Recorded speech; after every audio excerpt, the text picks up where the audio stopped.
ఇరుకు రోడ్లు, ఎటు చూసినా పచ్చటి పొలాలు, చుట్టూ బురద, అప్పుడప్పుడు మాత్రమే వచ్చిపోయే వాహనాలు. ఇది ఏడాది క్రితం రాజధాని అమరావతి పరిస్థితి. 2 కార్లు సులభంగా పట్టేంత పెద్ద రోడ్లు, 3 లక్షల చదరపు అడుగుల విస్తీర్ణంలో 6 బ్లాకుల నిర్మాణం, 2000 మంది ఉద్యోగులు పనిచేసే సచివాలయం, ప్రభుత్వ క్యాంటీన్లు, ప్రైవేట్ హోటళ్లు, దారి వెంబడి ఎల్ఈడీ లైటింగ్, ట్రాఫిక్ రద్దీ. ఇది ప్రస్తుత అమరావతి. ఏడాదిలో ఎంత మార్పు? దీనిపై ఒక స్పెషల్ స్టోరీ.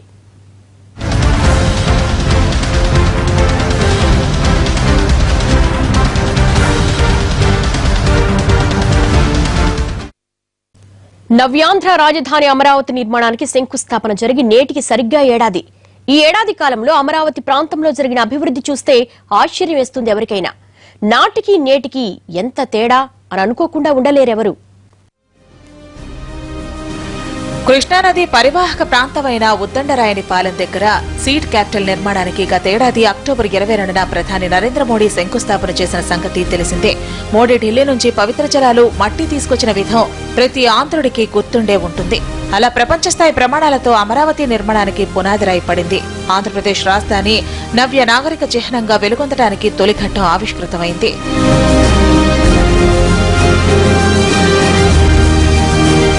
తుళ్లూరు, తాడేపల్లి, మంగళగిరి మండలాల్లోని 29 గ్రామాల్లో భూసేకరణ పథకం ద్వారా 189 మంది రైతుల నుంచి 34,470 ఎకరాల భూమి సేకరించారు. అంతేకాదు, సీఎం చంద్రబాబు పిలుపు మేరకు వేలాది మంది ఇటుకలను విరాళంగా అందజేశారు.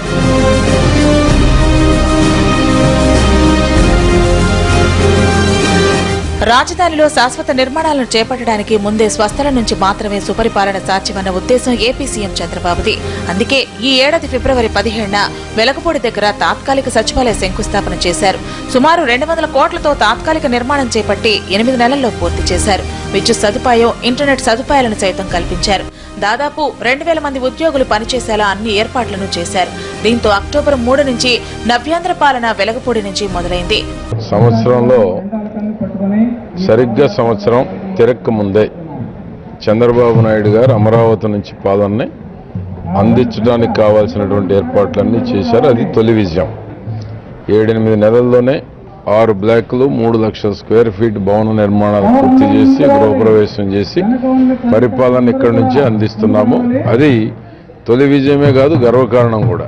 ఇంత తక్కువ సమయంలో అంత 3 లక్షల స్క్వేర్ ఫీట్ నిర్మాణం చేయటం, పరిపాలన ఇక్కడి నుంచి అందించడం అనేటువంటిది ఈ దేశంలో ఇంతవరకు ఎవరికీ సాధ్యం కాల. ఉద్యోగుల రాక పూర్తయిన తర్వాత అంటే అక్టోబర్ 12న తన కార్యాలయాన్ని ప్రారంభించారు ఏపీ సీఎం చంద్రబాబు. సమస్త సాంకేతిక పరికరాల ఏర్పాటు పూర్తి కాగానే ఇక్కడి నుంచే బాబు తన పాలన కొనసాగించనున్నారు. అక్టోబర్ 28న అమరావతిలో ఆర్థిక పరిపాలనా భవనాలకు కేంద్ర ఆర్థిక మంత్రి అరుణ్ జైట్లీ శంకుస్థాపన చేయనున్నారు. 2018 డిసెంబర్ నాటికి పరిపాలనా నగరాన్ని పూర్తి చేయాలన్నది ప్రభుత్వ సంకల్పం.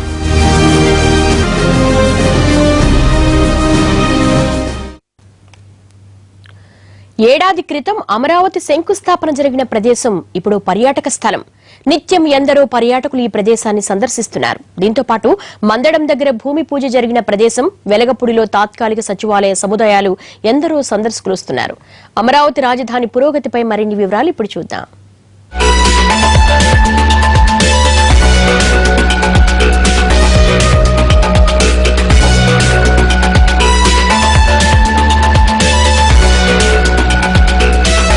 రాజధాని నిర్మాణానికి భూములిచ్చిన రైతులకు ప్రభుత్వం ప్రకటించిన విధంగా సిఆర్టీఏ రిటర్నబుల్ ఫ్లాట్ల పంపిణీ ప్రక్రియ మొదలుపెట్టారు. ఇప్పటికే 10 గ్రామాల రైతులకు లాటరీ పద్ధతి ద్వారా ఫ్లాట్ల కేటాయింపు జరిగింది. మిగిలిన గ్రామాలకు నవంబర్లోగా కేటాయించనున్నారు. అమరావతి ప్రాంతంలో వ్యవసాయంపై ఆధారపడి జీవిస్తూ రాజధాని నిర్మాణం కారణంగా ఉపాధి కోల్పోయిన నిరుపేదలందరూ ఉన్నారు. ఈ భూమి లేని నిరుపేదలకు 2500 చొప్పున పింఛను అందిస్తోంది ప్రభుత్వం. 29 గ్రామాల్లో ప్రస్తుతం 19,189 మందికి ఈ పింఛన్లను ఇస్తున్నారు. నిరుద్యోగ యువతకు skill development training program conduct చేస్తున్నారు.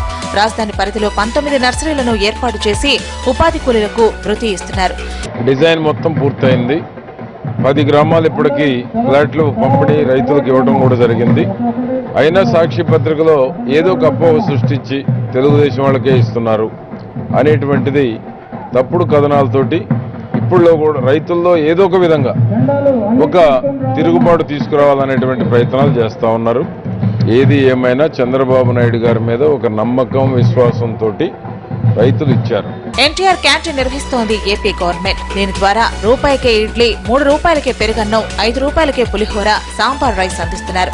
రాజధాని సీడ్ క్యాపిటల్ కి కీలకమైన సీడ్ యాక్సెస్ రోడ్ నిర్మాణానికి గత జూన్లో శంకుస్థాపన చేశారు సీఎం చంద్రబాబు. ఈ రోడ్డుతో పాటు మరో ఎక్స్ప్రెస్ రోడ్డు నిర్మాణానికి సర్వే జరుగుతోంది. సెక్రటరియట్ ని తెచ్చి సుమారు 1000 మంది ఉద్యోగులను ఇక్కడ పెట్టి మా ప్రభుత్వానికి, తెలుగుదేశం ప్రభుత్వానికి వెన్నుదన్నుగా ఉన్న రైతాంగానికి ఈరోజు ఒక స్ఫూర్తి నింపారు చంద్రబాబు నాయుడు గారు.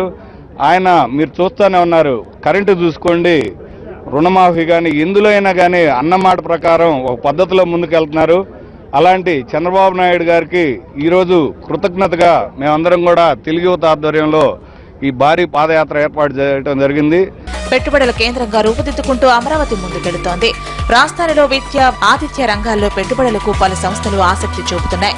ఇప్పటికే బిట్, ఎస్ఆర్ఎం, అమృతానందమయ్యి విశ్వవిద్యాలయాలకు స్థలాలు కేటాయించారు. ప్రఖ్యాత స్టార్ హోటళ్లు అమరావతిలో అంతర్జాతీయ ప్రమాణాలతో తమ హోటల్ నిర్మాణాలు చేసేందుకు ప్రయత్నిస్తున్నాయి.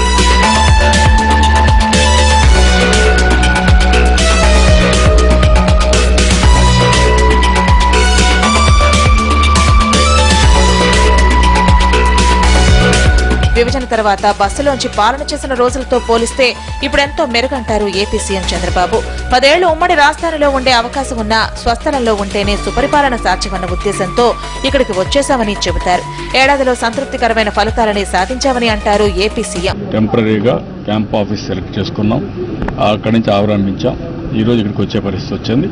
ఇంకా రాబోయే రోజుల్లో ఇంకా తొందరగా చేసుకుంటూ ఈరోజు ప్రపంచం కూడా మొత్తం ఆసక్తితో ఉన్నారు. ఎవరిని పిలిచినా ఇది అమరావతి డిఫరెంట్ క్యాపిటల్ అవుతుంది, డిఫరెంట్ సిటీగా ఉంటుంది, మేము కూడా భాగస్వాములు కావాలి, మేము కూడా రావాలని ఆసక్తితో ఉన్నారు. అమరావతి నిర్మాణం ప్రారంభమై ఏడాది, ఉద్యోగులు తరలి వచ్చేశారు. ఎంతో అభివృద్ధి సాధ్యమైంది.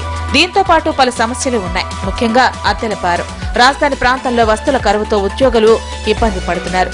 భోజనానికి, రవాణాకు భారీగా వెచ్చించలేక అవస్థలు పడుతున్నారు. వీటన్నిటి నుంచి కుదురుకొని నవ్యాంధ్ర రాజధాని అమరావతి అత్యాధునిక నగరంగా ప్రపంచ దృష్టిని ఆకర్షించాలని ఆశిద్దాం.